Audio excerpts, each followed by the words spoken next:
सबसे पहले 2 राउंड में 812 वोट की लीड, ये काफी सब्सटैंशियल मानी जाए, लेकिन अभी कितने राउंड और होने बाकी हैं? कब आएगा फैसला? जी हाँ, बिल्कुल निशान। देखिए, मुझे लगता है कि एक और राउंड हमें इंतजार करना पड़ेगा इस समय। उसके बाद फिर 6:30-7 के करीब में आपको अंतिम परिणाम मिल सकते हैं। दरअसल आज जो वोटों की गिनती है वो थोड़ी देर से शुरू हुई। पहले छटाई का काम हुआ और लगभग 1:30 से 2 के बीच में वोटों की गिनती शुरू हुई थी, और इस वजह से अभी पहले सांसदों के वोट हो गए और फिर उसके बाद 7 राज्यों के वोटों की गिनती होने के बाद। देखिए, मैं आपसे एक बहुत ही लॉन्ग शॉट का सवाल पूछ रहा हूं, क्या थर्ड राउंड में कोई बहुत बड़ा उलटफेर कर सकते हैं यशवंत सिन्हा? हरगिज नहीं। देखिए, थर्ड राउंड क्या, आखिरी राउंड के बाद भी उलटफेर की तो कोई गुंजाइश थी नहीं। आप देखिए कि किस तरीके से एनडीए से अलग करीब 100 अलग सांसदों ने इनको वोट दिया था, तो कोई उलटफेर की कोई गुंजाइश नहीं है। बस एक कॉल कर सकती है आपको कंगाल, खाली हो सकता है बैंक खाता। कैसे? देखिए मेरे साथ, जागते रहो सिर्फ मनी 9 पर। अभी डाउनलोड करें। बस केवल हमें यह देखना है कि जीत का मार्जिन कितना होगा।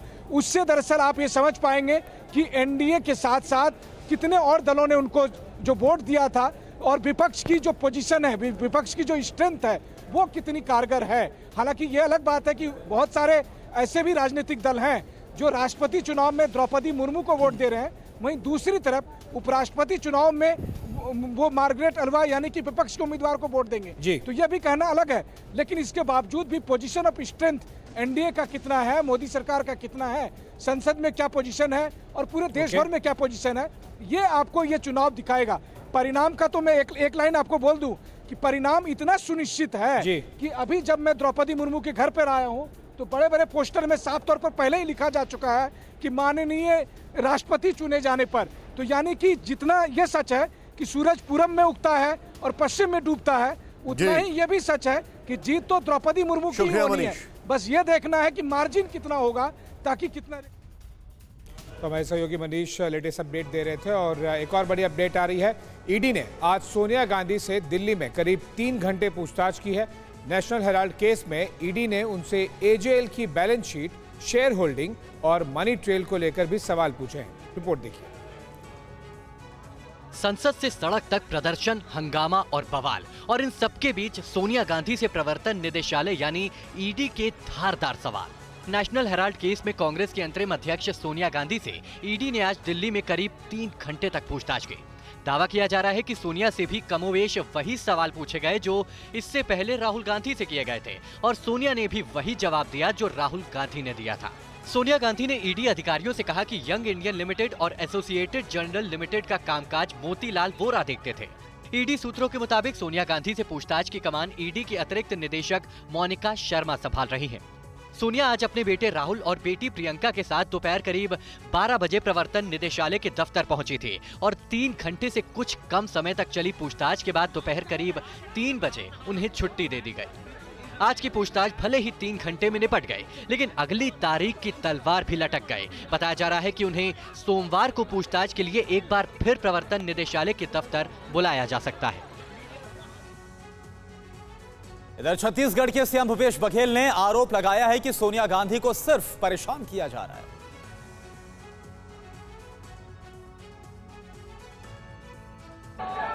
ईडी कार्यालय में बुलाया गया। सोनिया गांधी जिन बीमार है, 75 वर्षीय है, वो महिला लिखित में बयान ले सकत रही से, लेकिन ईडी के कार्यालय में बुला के कद का सम्मान करते थे। देख लो, शर्म आना चाहिए। मल्ला प्रजातंत्र में, लोकतंत्र में कभी कोनो सत्ता मृत है, कभी कोनो सत्ता मृत है, लेकिन हमेशा विपक्ष के सम्मान हमार कांग्रेस पार्टी और कांग्रेस के नेता मन करत रही से। लेकिन वाह रे भारतीय जनता पार्टी की निर्दयी सरकार, बदला के आग में अतका अंधा हो गया है कि एक पूर्व प्रधानमंत्री के पत्नी, हमारे कांग्रेस के राष्ट्रीय अध्यक्ष, जेना प्रधानमंत्री के कुर्सी ले एक बार नहीं दूधी बार ठोकर मारे है, तेरे 90 करोड़ के आरोप लगा के ईडी कार्यालय में बुलाया। और शहीदी दिवस के मौके पर पश्चिम बंगाल की सीएम ममता बनर्जी ने बीजेपी पर निशाना साधा और कहा कि 2024 में बीजेपी को सत्ता से उखाड़ फेंकेंगे। पश्चिम बंगाल के धर्मतला में तेज बारिश के बीच लाखों लोग खड़े रहे और मुख्यमंत्री ममता बनर्जी को सुनते रहे। ममता बनर्जी ने इस मौके पर 2024 में बीजेपी को उखाड़ फेंकने का आह्वान किया और कहा कि 2024 का इलेक्शन सिलेक्शन के लिए नहीं बल्कि रिजेक्शन के लिए होगा। बीजेपी कारागार भांगो, 24 बीजेपी कारागार भांगो, मानुषेर सरकार आनो। Vote for 24. It is not vote for election. It's a vote for rejection. ममता ने असम, गोवा और त्रिपुरा में भी टीएमसी का फूल खिलाने का दावा किया और कहा कि बीजेपी सीबीआई और ईडी के सहारे खड़ी है। ममता ने पूछा कि बीजेपी ने मरीज के अस्पताल में भर्ती होने पर जीएसटी लगाई है। बीजेपी जवाब दे कि मरने के बाद कितनी जीएसटी लगेगी। तृणमूल कांग्रेस हर साल 21 जुलाई को शहीद दिवस मनाती है। 1993 में आज के ही दिन फोटो वोटर ID कार्ड की मांग पर ममता बनर्जी के नेतृत्व में हुए आंदोलन के दौरान 11 कार्यकर्ता मारे गए थे। मध्य प्रदेश के भिंड में बाढ़ से खुली अवैध खनन की पोल। भिंड के सिंध नदी में अवैध खनन की पोल खुल गई है।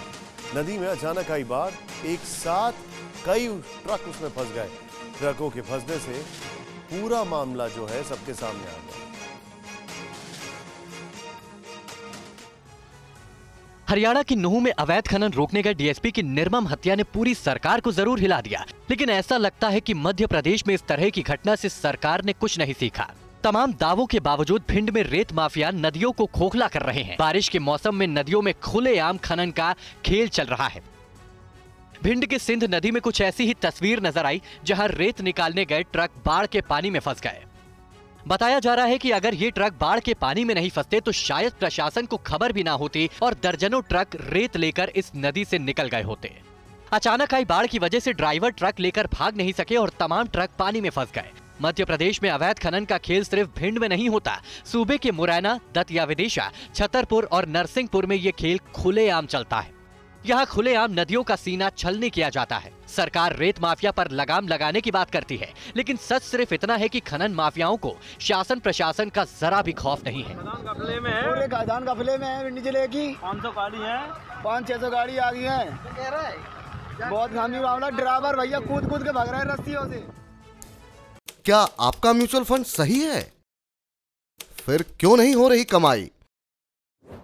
जानिए मेरे साथ म्यूचुअल फंड सेंट्रल में सिर्फ मनी 9 पर। अभी डाउनलोड करें।